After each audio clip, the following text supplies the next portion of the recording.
My name's Craig Ritchie, and I'm the Professor of Psychiatry of Ageing at the University of Edinburgh, and also direct the Centre for Dementia Prevention there.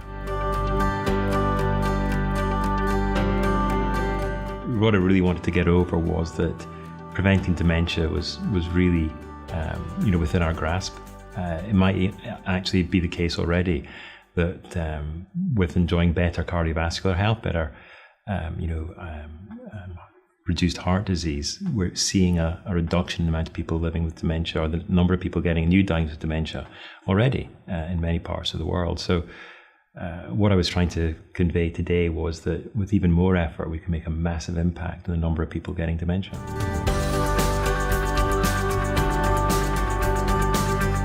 It's never really too early to start thinking about brain health in terms of where you are in life. So setting patterns of behavior around exercise and diet when you're a child or you're a young adult are really important.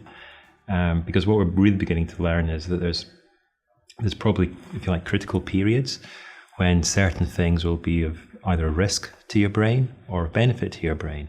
And a lot of those things are actually taking place before you reach old age. It's in midlife and earlier life. But I think at the end of the day, the brain works really well if it's got good blood flow and it's got good nutrients coming into it. So anything that's good for your heart is good for your head, because that increases the blood flow. And also making sure that you have a good diet, so you have the right nutrients going into the brain. So what's good for your heart? Not being overweight, not smoking, not drinking to excess. These things are all really important for brain health as well.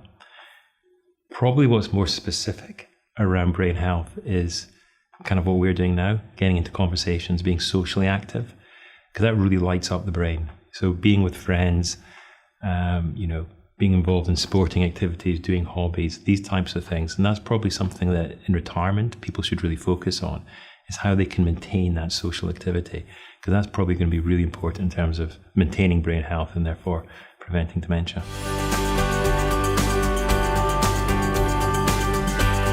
There's only so much that an individual can do off their own bat. They need to have the places to go. So I think a lot of what we do in providing, let's take, say, a golf club for instance. They're set up for people who play golf. Sounds obvious, doesn't it?